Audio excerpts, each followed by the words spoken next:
इस कार्यक्रम के पुण्यार्जक हैं विद्या अरह गुरु भक्त परिवार, श्री महेश साहू, गरिमा साहू, पूजा साहू, संजीव सेडाना, पुत्री अनिका सेडाना, आरती साहू, पुत्री अनायका साहू, रोली साहू, पुनीत अग्रवाल, दीपमाला साहू एवं समस्त साहू परिवार, कुरवाई वाले श्री शैलेंद्र जैन श्रीमती रेखा जी की 2 जुलाई को विवाह वर्षगांठ के उपलक्ष्य में माधेश्वरी श्रीमती सुशीला देवी जी, पुत्र श्री शैलेंद्र रेखा जी, संदीप, उषा, सम्यक, सचिन, सुधांशु एवं समस्त सांगानेरिया परिवार, उदयपुर, राजस्थान।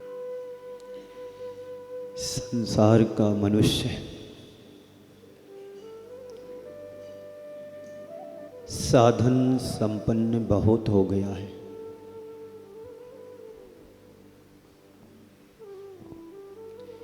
आज का मनुष्य साधन संपन्न बहुत हुआ है, लेकिन इन संपन्नता के बीच में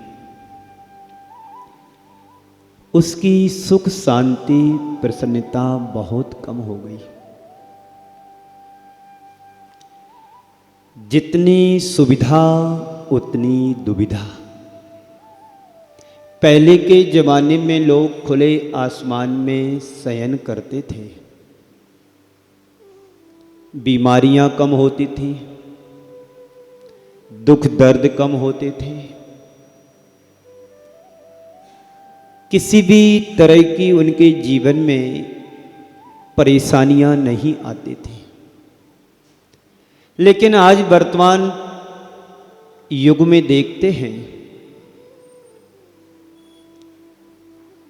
सुविधाएं बहुत हैं तो दुविधाएं भी उसके जीवन में बड़ी हैं। आज व्यक्ति एयर कंडीशन में रह कर के भी अपने आप को सुखी महसूस नहीं कर रहा है, करेगा भी नहीं, क्योंकि प्रकृति का नियम है, प्रकृति के साथ जियोगे तो परेशानियां कम आएंगी, विकृति के साथ जीवन जिएंगे तो दुविधाएं ज्यादा बढ़ेंगी। व्यक्ति के पास सब कुछ हुआ लेकिन जीवन में सुकून नहीं आ रहा है। पहले के लोग धन से संपन्न कम होते थे, धर्म से ज्यादा। एक दूसरे के प्रति भाईचारा का व्यवहार बहुत ज्यादा होता था। गांव में यदि किसी व्यक्ति के घर में दुखद हो जाए तो पूरा परिवार समाज मिलकर के उसका 15 दिनों तक साथ निभाते थे। लेकिन आज परिवार के लोग भी परिवार में शामिल होने के लिए कतराते हैं। यही स्थिति समाज के बीच में दिनों दिन बढ़ती चली जा रही है।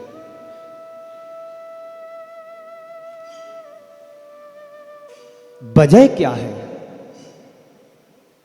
कॉम्बिनेशन गैप, आत्मीय प्यार, व्यवहार, सौहार्द का अभाव, भेद रेखा, रेखा का उल्लंघन किया,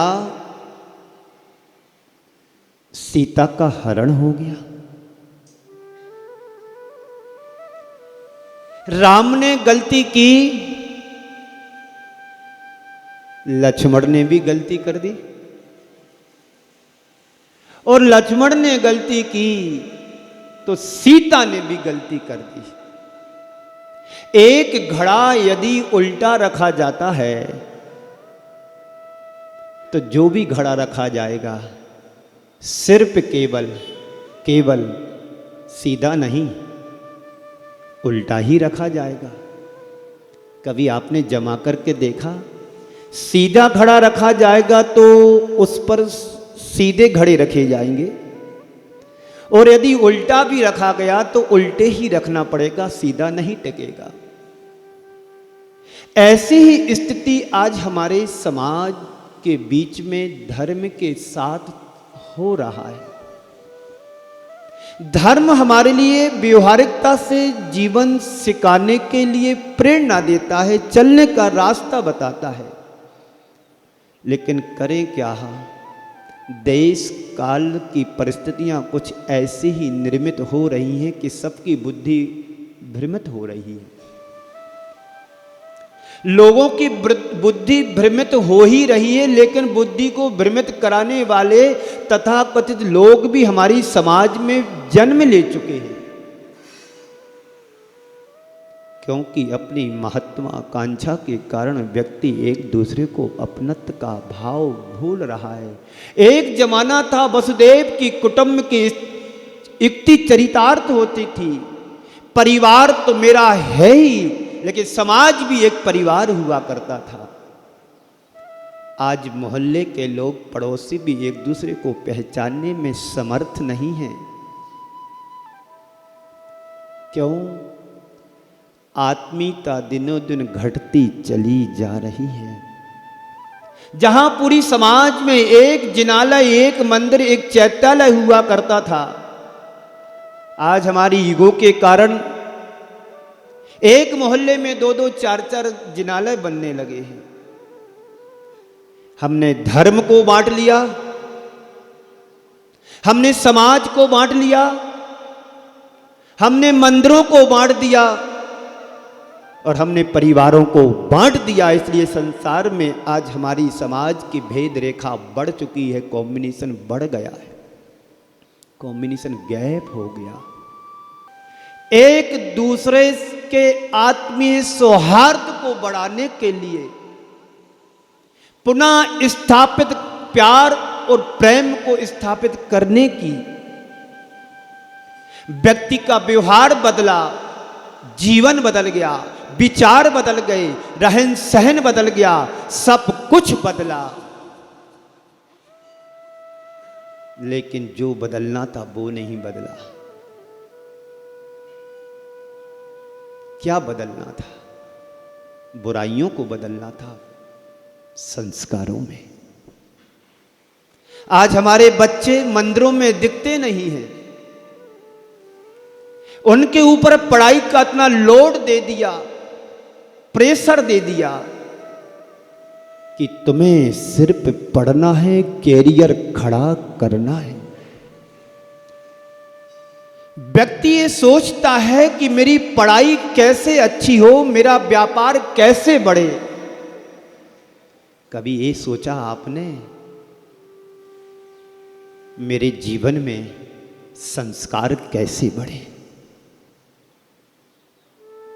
व्यक्ति सब कुछ जोड़ लेता है, लेकिन एक दूसरे को जोड़ने में आज भी पीछे हट रहा है। आत्मीय प्रेम व्यवहार की कमी के कारण व्यक्ति के पास सब कुछ हो गया,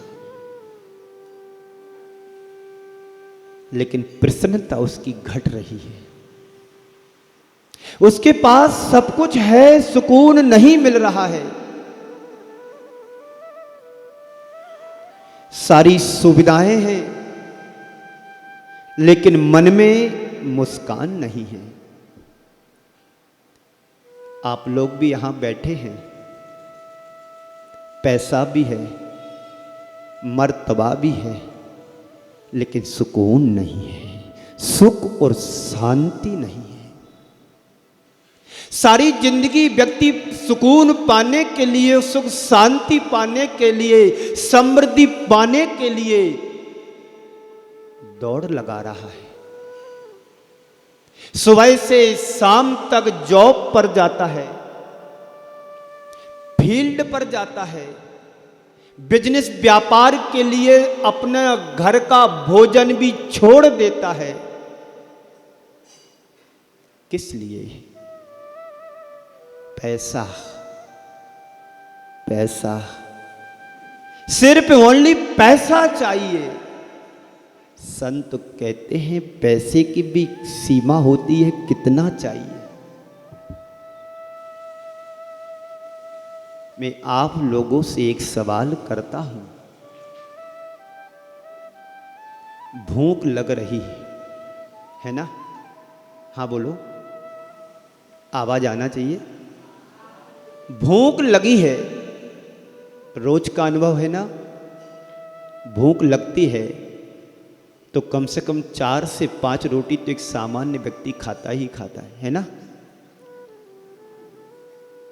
4 रोटी समझ लीजिए, थोड़ा सा चावल, दूध, पानी, फल, ये आपके भोजन की व्यवस्था है। और आपको भूख लगी है, किसी ने बुला करके 2 रोटी खिला दी तो आप क्या कहते हो, चलो मेरी भूख आधी हो गई, सुबह शाम तक तो मैं पहुंच ही जाऊंगा, बराबर। लेकिन तुम्हारे लिए 5 लाख रुपए की जरूरत है और कहीं से तुम्हारा पुण्य जागा और किसी ने 3 लाख रुपए तुम्हें यूं ही दे दी, चलो तुम अपना काम बनाओ, फिर बाद में देखेंगे, होगा तो तब दे देना, ना होगा जरूरत पड़े तो और मेरे से ले जाना। तो आपकी क्या लालसा बढ़ती, 3 तो दे दी, 6 दे देता तो कितना अच्छा होता। किसी ने 6 भी दे दिया, अरे 20 दे देता तो कितना अच्छा होता, है ना अनुभव। मैंने सोचा कि चलो 8 मुकुट बन जाएं, एक सज्जन बोले 10 बना लो। मैंने कहा बहुत अच्छी बात है, मुकुट तो बनेगा और जिसके भाग्य में होगा उसने बनवा भी दिया। आपके सामने शिला रखी है, इसको मैंने शुद्ध कर दिया गंधोदक से मंत्र के द्वारा। अब इस शिला से मुकुट तैयार होंगे। जिन्होंने अपनी चंचला लक्ष्मी का सदुपयोग किया है, सदव्यय किया है, वो अपने मस्तिष्क पर पहली बार लगा करके शांति धारा निःशुल्क करेंगे। नियम ले लेना। मैं कह रहा था सब कुछ है, पर संपन्नता के साथ शांति समृद्धि क्यों नहीं आ रही है। लोग जी रहे हैं, लेकिन सच्चाई ये है जीने के नाम पर सिर्फ जीना पड़ रहा है। जैसे तैसे जिंदगी काट करके जी रहे हो, गुनगुनाते हुए जीवन जी रहे हो कि भुनभुनाते हुए जीवन जी रहे हो।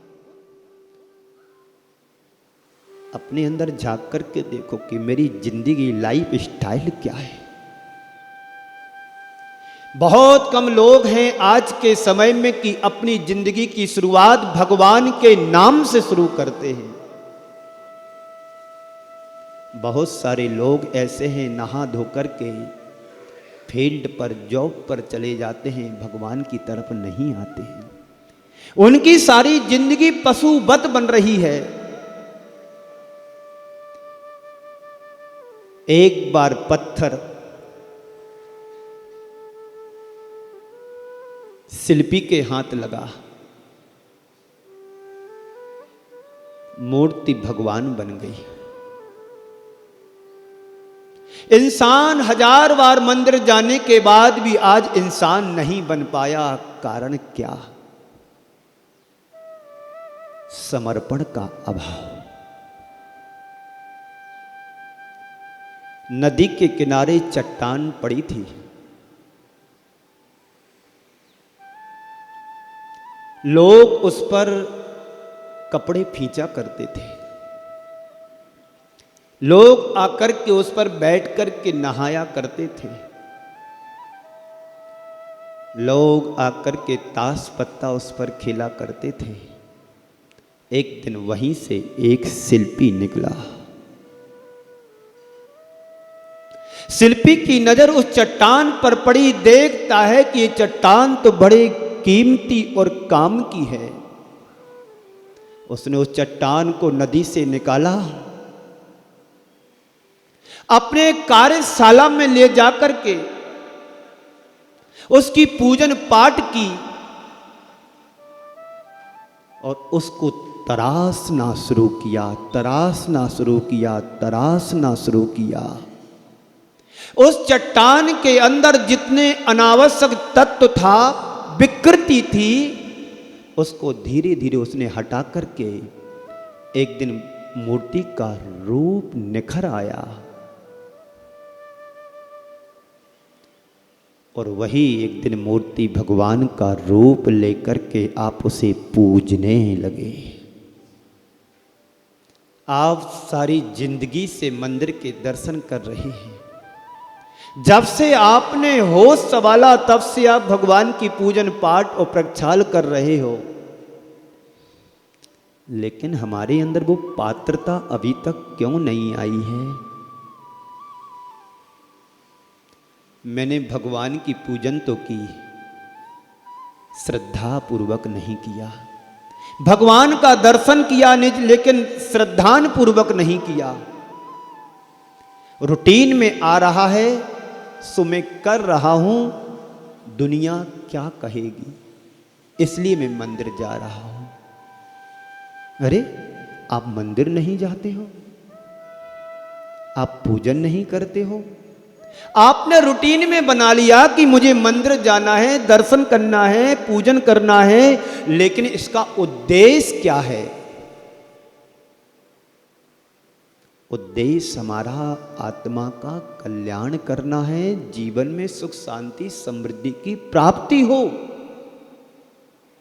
हमारा जीवन धर्म के क्षेत्र में आगे बढ़े। परंपरा से हम धर्म कर रहे हैं, लेकिन धर्मात्मा तो बन गए, धर्मी कब बनोगे?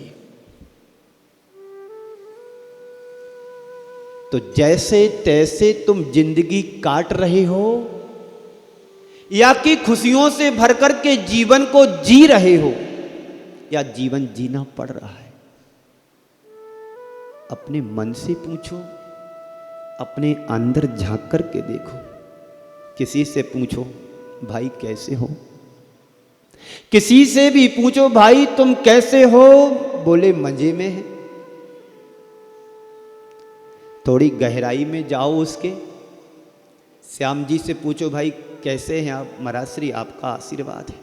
इस कार्यक्रम के पुण्यार्जक थे विद्या अर्ह गुरु भक्त परिवार श्री महेश साहू, गरिमा साहू, पूजा साहू, संजीव सेडाना, पुत्री अनिका सेडाना, आरती साहू, पुत्री अनायका साहू, रोली साहू, पुनीत अग्रवाल, दीपमाला साहू एवं समस्त साहू परिवार कुरवाई वाले श्री शैलेंद्र जैन श्रीमती रेखा जी की 2 जुलाई को विवाह वर्षगांठ के उपलक्ष्य में मातेश्वरी श्रीमती सुशीला देवी जी, पुत्र श्री शैलेंद्र, रेखा जी, संदीप, उषा, सम्यक, सचिन, सुधांशु एवं समस्त सांगानेरिया परिवार, उदयपुर, राजस्थान।